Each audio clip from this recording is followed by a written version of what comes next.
ki khubor ka Batisi TV lawan ra shapi da ka Orange Nissan Lumso pho near Fire Brigade Shillong. Admissions are open at BDW International School. Enroll now. Hadin baki seng bahalang kila penpau baik ya kajing persya ya kajing temu ke sorkar ban wanra ya ke surok rel hapo karilom khasi u menteri rang ba jong kejelau konrad sangma hakakan nyo terik ubnai naiwing ulaong baka sorkar kan jai wat ya kilat kilenti ban pensngothu baka surok rel kadai ban poi hadu bernihan habaya keren bat kilat pathai khubor u menteri rang ba ulaong kajing angno jong ke sorkar hi kalong ba wat la kamdai satya ka rel kit breu hanrai ka rel kit mar kadai ban poi hadu bernihat khenang ban penmentoi ki pai ba nong song snong jong karilom khasi. It's a complex situation, and I don't want to again just go back and put any blame on anybody, but it's a problem that's been there for some time. It's not something that has come in today, and you've seen that this government has been trying to address all issues that have been legacy issues for a very, very long time, for many years, whether it's the sweeper colony issue, whether it is the issue of ILP, whether it's the issue of 8th schedule, whether it's the issue of border. There has been a very, very strong and committed effort from the state government to find some kind of solution to all these things. So obviously we will also work on the railways. It is slightly more complicated because it is linked with so many other factors where the different organizations are demanding the implementation of ILP. Government of India is still holding on to it and still has not given us a clear reply on this. So this discussion mode is going on. So keeping all those factors in mind, it's not a simple issue, but we are working towards finding a path or a point where there is some kind of a consensus.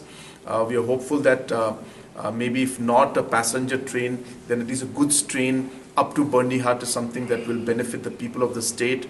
So can there be an adjustment and can be understanding, an agreement that will have at least the goods train coming in, because that way what we saw in the COVID period, that we had thousands of trucks coming in, we had huge cost factor coming in, and if we had the railways, then we would have been able to get the goods at a much more economical rate, and at the same time we would not have the exposure to truck drivers coming in and going out. So all these factors are advantageous, and we will be engaging with the concerned stakeholders and try to find a way in which we'll be able to at least find some way forward in at least trying to get a goods train, if not a passenger train, immediately. That's what I said, that when we're talking of goods train, so there's no passengers, so obviously goods train means goods and products which will be for the people, and that will help the people in general. So there's no question of influx when it comes to goods train. So can there be a meeting point where we say at least the benefit of the goods can come to the common man and the citizens of the state?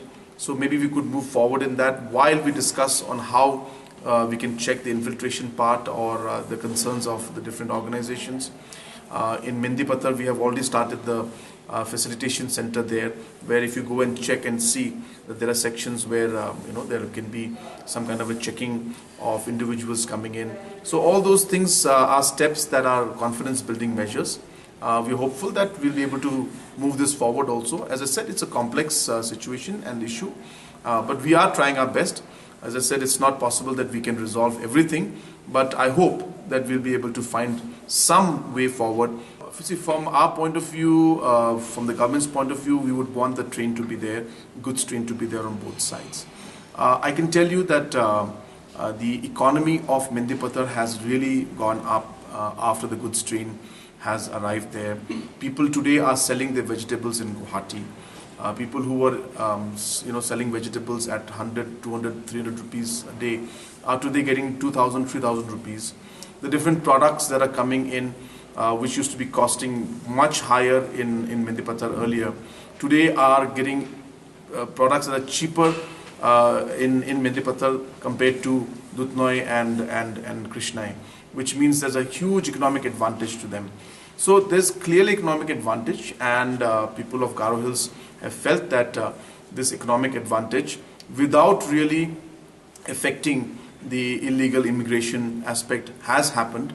Mendi is a very, very good example of that, and people have benefited. So I hope that this example can be replicated in Bernihat, where we can get advantage of the railway in terms of economic benefit for the people, and yet not go into the negative or the issues that are concerning the people of illegal immigration, where we don't have passenger train as of now, and we start with a goods train, and only when the people feel comfortable and are somewhere in a meeting point, we can take the aspect of the passenger train also. So let's hope. Mendi is a very good example of that, and as I've said, people have benefited hugely in Garo Hills because of the railway, the goods train that has landed in Mendi.